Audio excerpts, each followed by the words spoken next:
What up, guys? Joachim here, Joachim Justin Morgan, and in this video I'm going to talk to you about the controversial, or not so controversial, topic of pews in churches.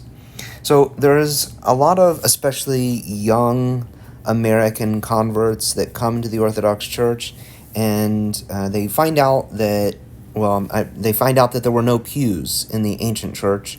And so they become very adamant that Orthodox churches today should not have pews. This is very bad. This is disgusting. They want them out. They want them ripped out and thrown out of the church. And there's some priests that say this as well. And in fact, you can see many churches in various countries. I know Serbia and some parts of Russia are like this, where you will see people standing in the nave and you can see there's no pews around. This is, you see a few chairs here and there set up, but for the vast majority, there's no chairs. There's nothing, there's no pews. There's not chairs for the majority of all people. And in fact, during the service, Orthodox Christians in general stand for the overwhelming majority of the service. It's not really a sitting affair. It's something that you would typically stand throughout. So they're 100% correct. This is another Orthodox church. You see, completely open floor plan. It's just the priest there. They have a lot of carpets laid down for kneeling, for prostrations, and that kind of thing. But there's no pews. So you will generally hear this argument, and it's presented this way. I will say, though, that in the at least beginning in the medieval period, when you get into the 8th and 9th century, you do see quite a number of chairs that are set up. So there's no pews, but there are chairs. If you go to Hagia Sophia today, there are pews set up in the Hagia Sophia, but this actually originated during the Muslim era. So the original Hagia Sophia in the Byzantine tradition did not have pews, as it does today if you go visit. But it does have... it did have, at least at the time, stasidia seating, which is these chairs, and they kind of accommodate. You can fold them up and down, and you can either stand and kind of rest on the armrest, and there's actually like kind of a foldable seat that you can kind of use in a standing position. So you can stand and actually rest on the seat during very long services. This actually originated in the monasteries, and when I was on Mount Athos, I was there for a little over 2 weeks. When I worked for a group called Friends of Mount Athos. It was a wonderful opportunity. I was able to work on the Holy Mountain, and so because of that, I got to stay for a very extended period of time, 4 times more really than a normal pilgrim would get to stay. So you typically would only be able to stay for 3 days, and you would visit 3 different monasteries, staying at each monastery 1 day each. I actually was able to stay at Varopedi for a week and a half. I stayed at Panakrator for several days, and then I was able to visit other monasteries. I kind of was able to walk around St. Panteleimon monastery, which is a Russian monastery, and I visited St. Andrew's Skeet, and I was inside the monastery for just to visit, because that was actually built in the Russian tradition, but eventually, because of communism, it was taken over, or not really taken over, but it was uninhabited, so Greek monks began to use that. So there's, I think there's Georgian, Romanian, there's several monasteries, but it's, on a peninsula connected to Greece. So you're typically going to see more Greek monks there. But when I was in these monasteries, the one common feature of every monastery was that inside the monastery grounds, once you went to the Catholicon, which is where church happens, so we would say we're going to church, or some people might say we're going to the temple or something like that. But when they would go to church, the whole grounds was the monastery. So where the monks lived, where they worked, where they did, all of the functions that make it a monastery. This entire compound was called the monastery, but when you went to actually have a service, when you're having the liturgies and things, you went to the Catholicon, and this is where principally the services happened. And inside the Catholicon, usually the outer porch was kind of like the narthex, or you might enter into like an area that was like a foyer area, and this was the narthex, or served as the narthex anyways. And then sometimes beyond that, like at Varopedi, there was an outside porch And there were icons out there, and you could venerate those icons. And I think that functioned kind of like the narthex. And then there were 3 sections of the nave. And I don't really have a lot of pictures of that because you're not allowed to take pictures inside of the monasteries. When I went to St. Andrew's Skeet, I spoke to the rector in Greek. And because I spoke Greek, he gave us special permission to take as many pictures as he wanted. So I had some pictures of that. But yeah, the primary monasteries where I actually was able to stay, I don't have pictures of because the abbots of the monastery did not allow pictures. But there are pictures floating around of various monasteries on Mount Athos, and you can see the Stasidia seating looks exactly like this. And at least while I was there, everyone sat or stood in a seated position on these Stasidia seating. So if your argument, I guess, my comment on this is, if your argument is that we need to get rid of all the pews because there were no pews in ancient churches and there shouldn't be in Orthodox churches, there were Stasidia seating. So there was seating in these churches. So are you advocating that we replace the pews with these seating? And like I mentioned with Vadopedi, there were actually 3 separate parts of the nave that accommodated seating on every wall of that. So there actually is quite a bit of seating. There are hundreds and hundreds of these Stasidia seats in those. And when you went outside of that narthex, there were, the altar is facing east. So on every part of those 3 parts of the nave that I mentioned, if you go to the north or you go to the south parts of the Catholicon, there are actually additional rooms in there that have far more seating, so that you don't actually see the service. So usually when we go to an Orthodox church in America, if you look up at the front, like here, if you look up at the front, everybody kind of faces towards the eastern wall, which is where the altar is. Beyond these doors, you'll see there's I guess you don't see, but beyond that, there is the altar area, and that's where the service happens. You actually don't see what happens inside of there for the most part either. And this is true in the monasteries. Like, you should be listening. The choirs are usually sat at the front on the right and the left, or to the north and the south parts of the altar area. But there is no actual kind of seating or there's no actual kind of like, I don't remember where I was going at that point.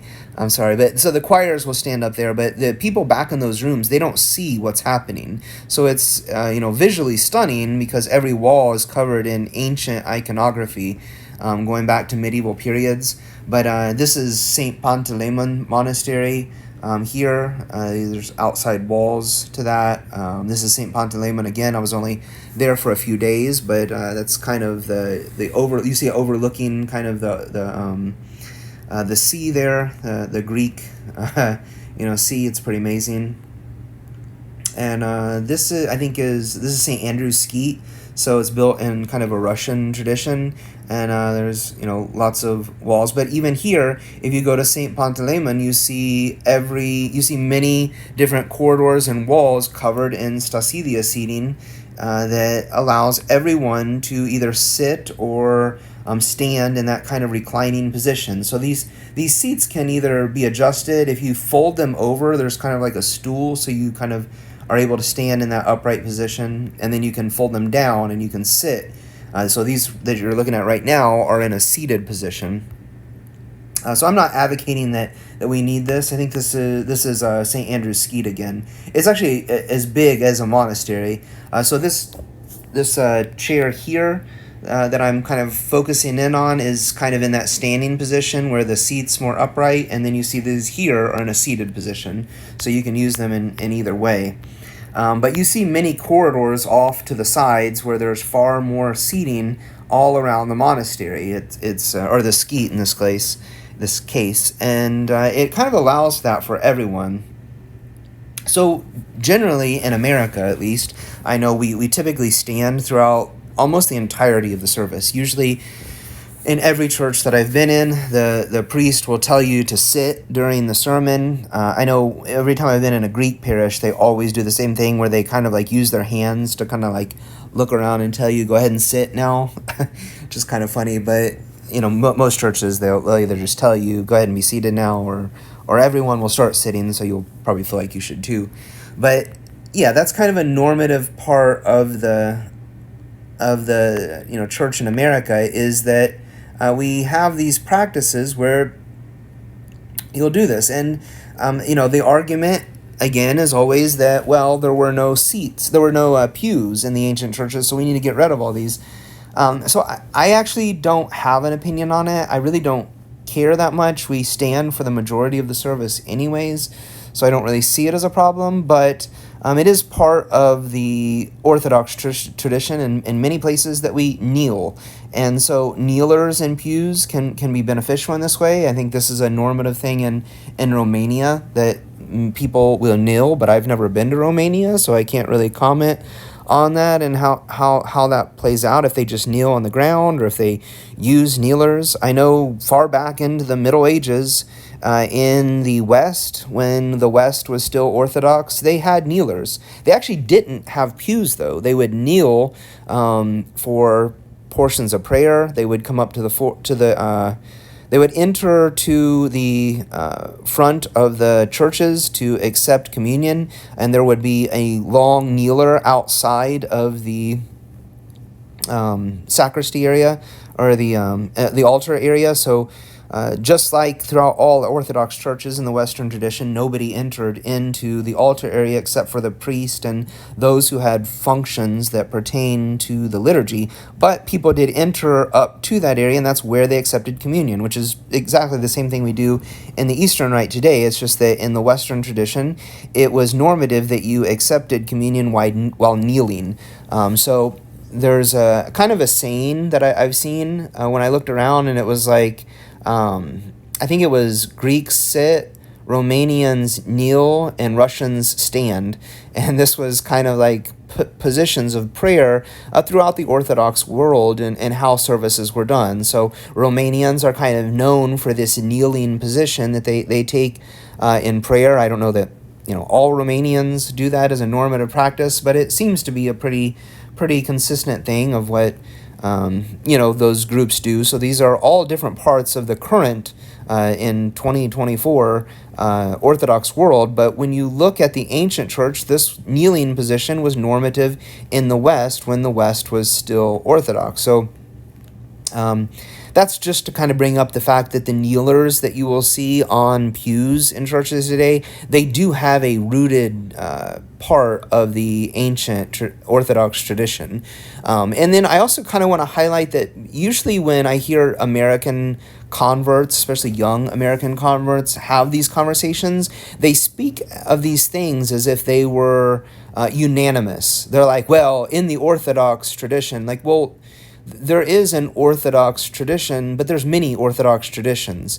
Orthodox Christianity does not look today, nor has it ever looked the same throughout all of these different parts. There were many Eastern liturgies that the Orthodox Church used, whether it be in Antioch, Jerusalem, Constantinople. These all had different liturgies, and they all had different rites that they used. Today, the Byzantine rite seems to have kind of pushed out most of the other rites that were done in many of the I know, like in Alexandria, the liturgy, I think it was the liturgy of Saint Mark, was popularly used. The liturgy I think there was a liturgy of Saint Peter, which was eventually had parts of it that was commissioned and written by St. Gregory, so it became known as the Liturgy of St. Gregory the Great. This is the predominant Western liturgy that was done.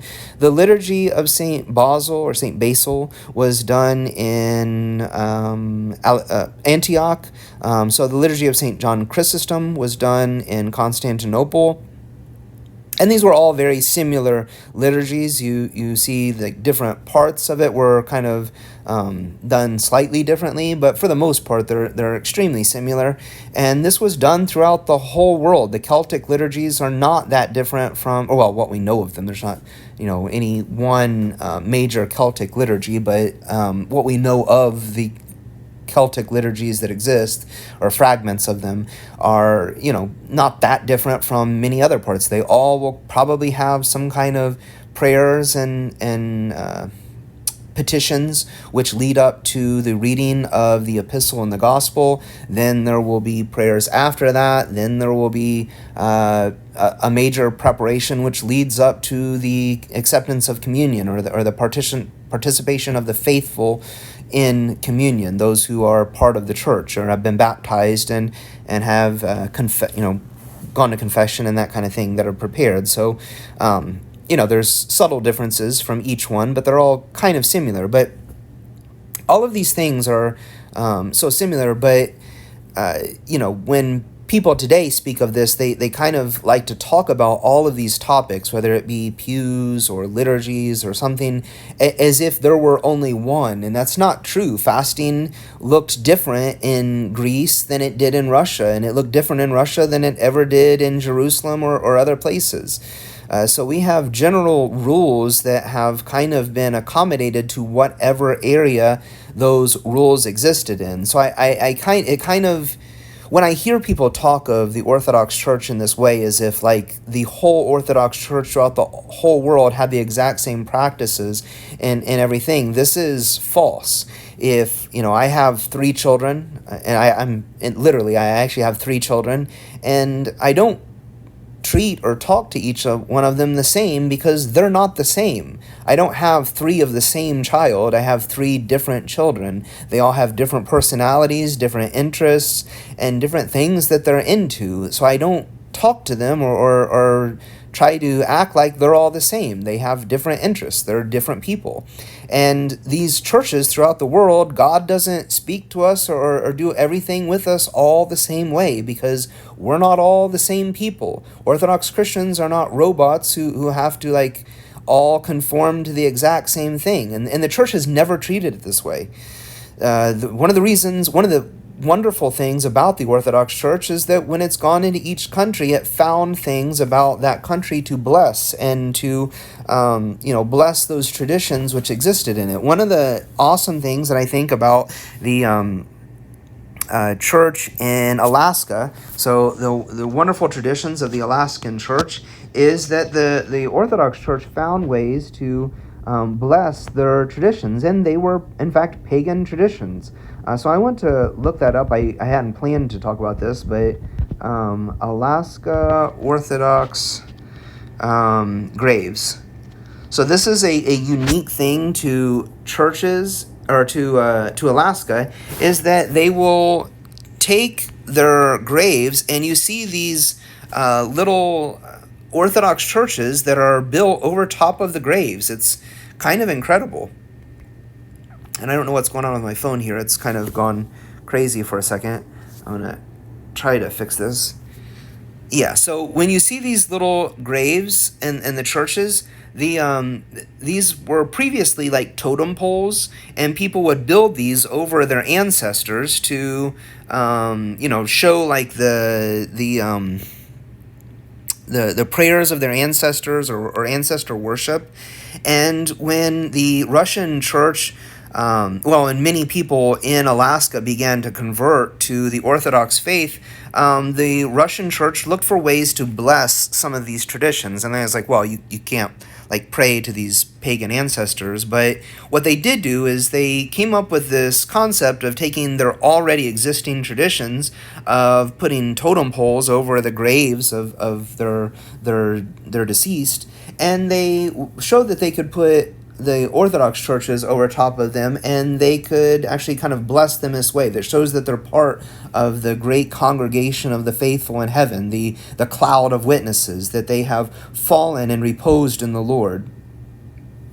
And so this is a tradition which is kind of unique to Alaska, but it shows how the church has always blessed those traditions. And I'm not saying that Pews should be part of that, but I am kind of saying that, in fact, we should not be so dismissive and so quick to to point to something as being evil when we really don't know that much about it. And we do need to kind of consider that the Orthodox Church in every given country and every given land cannot look the same, nor should it, nor has it ever before. So if that's your opinion, that's the way that you're trying to create orthodoxy in America or any country, is to recast it as if this were medieval Russia, or if this were some other country, then you're not thinking in a very orthodox way. This is not the way the Orthodox Church has ever behaved in any century in the past. And in fact, by trying to do this, you are probably negating from the Orthodox Church rather than accepting and embracing the living, breathing